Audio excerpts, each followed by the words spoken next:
who the hell was the dancing girl at the end of this episode? Is that a mid-season thing? We are in episode 6, but I was not seeing that. I mean, did that happen the entire time? I know I'm bad at this job, but I'm not that bad at this job. That wasn't a thing before. There was no after credit scene this time around. Why was she there? I'm sure I could look it up, but I'm not going to, because again, I'm bad at this job. I just don't know what was happening. I thought the episode was good, and here I am, ranting into a microphone now, because this 3D character showed up on my screen, and I had no idea what was happening, and she just danced the whole credits, and I just don't know.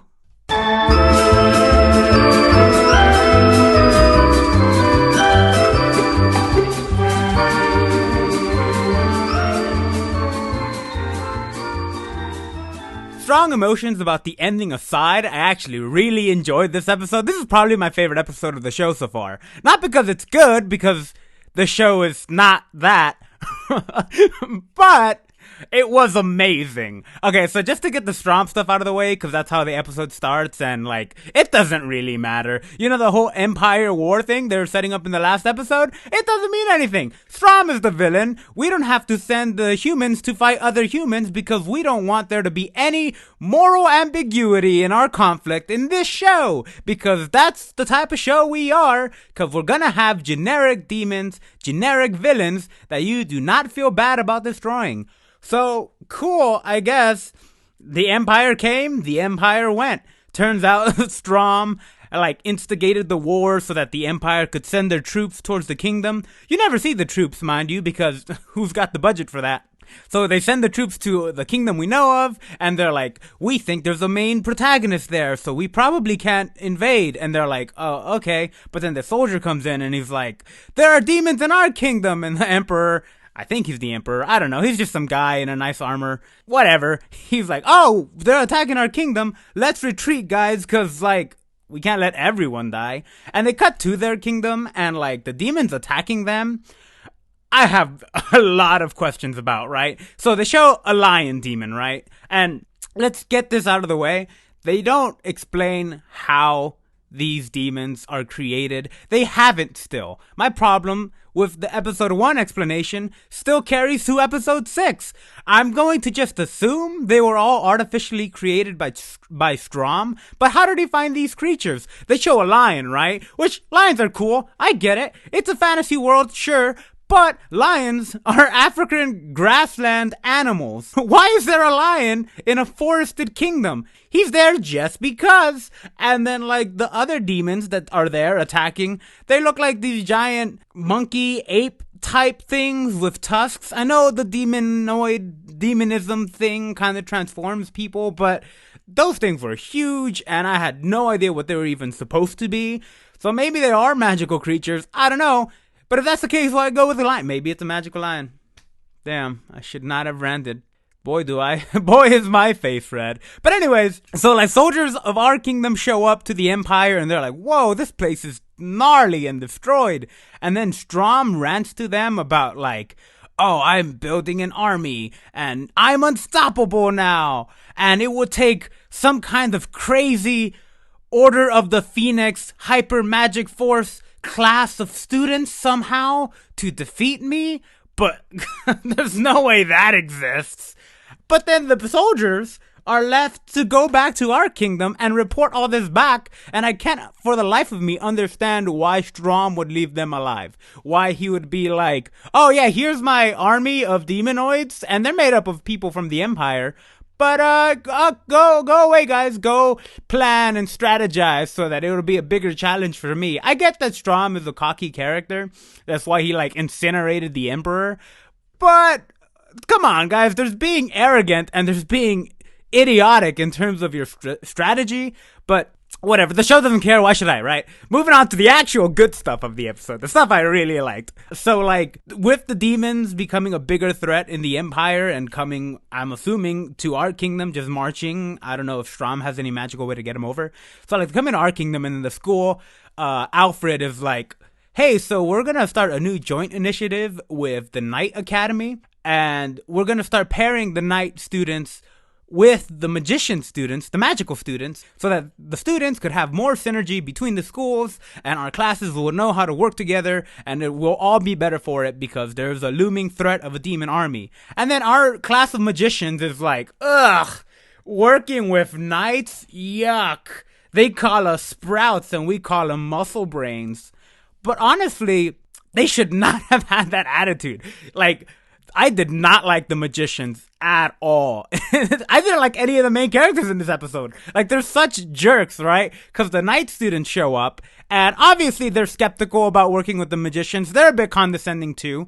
But the entire episode is treated as if the night students are the only ones at fault. Like, they're the cocky ones. They're the ones that are always mean. When the magical students are doing the exact same stuff to them, but they're never reprimanded for it. They're never like, hey guys, stop bullying these night students. I know they don't like you. I know you don't like them, but be the bigger person. And they never are, but they always treat it like it's the night students' problems. Also, on that subject, the night students have such a way better uniform for like a fantasy setting. Like the ones our magicians have to wear are just basically regular youth school, high school uniforms that you see in anime. There's no real difference. There's no real fantasy like spin to it. They wear ties. Come on. It's just a regular uniform. But the night students have cool uniforms. And I really appreciated their character designs. Personal favorite was Miranda Wallace. Mostly because her name sounds like Miranda Waller, but also because she's the only one that gets actual lines in this episode. Or at least she gets most of the lines. And like, she has a cool character design, and I would literally die for her. And that's not true. She's a fictional character, but I would die for her. So like, they send all the students out into the woods in teams of 8, and they're like, go out there and fight demons. And I thought demons were rare in this world. I know they're getting more and more common, but like, there's enough to just send students out into the woods hunting them? And for training, aren't they supposed to be super dangerous? Like, if Shin weren't there, what would they have done? I mean, die, I guess is the answer. It just did not seem like a smart training strategy to me, but whatever. Also, the two, like, older siblings, quote unquote, that Shin had growing up, the knight and the mage, they accompany their party because we need an excuse to bring their characters back because the show's not going to waste character designs. So they come in and like, I guess they're really popular with the schools, and then Shin is like, well, I can see why he would be popular because he's a swashbuckler, but I find it hard to believe that she would be popular even though she's in the same level as he is and has the same level of pedigree. And I don't know how much offense I should take to that. She should be offended, and she was offended. I don't know if the show's sexism was coming through there, but I feel like it was, and I just don't know how. But yeah, they act like the night students are the only ones that need a lesson here, and like, they say like, well, we're just not gonna help you if a demon shows up to teach you a lesson. No! You're going to let them die if they don't, like, submit to your magical rule? There's competitive spirit between schools. That's very common. Don't let them die. The magicians are big jerks this time around. I just don't get why. So, like, they fight this demon boar, and then Shin eventually is like, okay, maybe I shouldn't let these students die, I guess. And then he steps in, saves them from the boar, and then they get reprimanded and like made to feel less than, and they're like, yeah, you guys are trash, we magicians are awesome. And I just didn't like that. It just was weird to me. It was like, why would you go on this power trip right now, show? I get that Shin is the MC and the cat's pajamas in this world or whatever, and they show that off more and more as the show goes on. But I don't know. I feel like knights and mages are supposed to be two sides of the same coin, you know? And also, are there no, like, warrior wizards? Are there no, like, paladins or whatever? Like, people that study both fields, like Shin? Is he such an unheard of thing? I don't know. So, Shin shows off, and the guys of the night school fall in love with Blue, which I thought was a whole funny bit about how Shin gets jealous. I thought that was fun. But why do they fall in love with Blue? Not because she's a competent wizard, but because she's attractive and nice to them. Which I have mixed feelings about too. I don't know. I'm Team Miranda for life at this point. I just don't get it. I also don't like how badly they treat Miranda in this episode. Because, like, they get attacked by this horde of demons and then Shin takes it out because obviously he needs to show off. And he's like, hey, this is how much better we are than you guys. And the night students, obviously being outclassed, have to just concede and say, all right, you guys are better. And Miranda has to apologize to him for not letting herself be stepped on earlier in the episode. And it blew my mind and I just didn't get it. But whatever. It was honestly a lot of fun because it was portrayed as like, yeah, we're doing this for the good of the kingdom. But it was just a weird power trip. And I know I'm ranting now. I'm probably not making any sense. But I just had a lot of fun.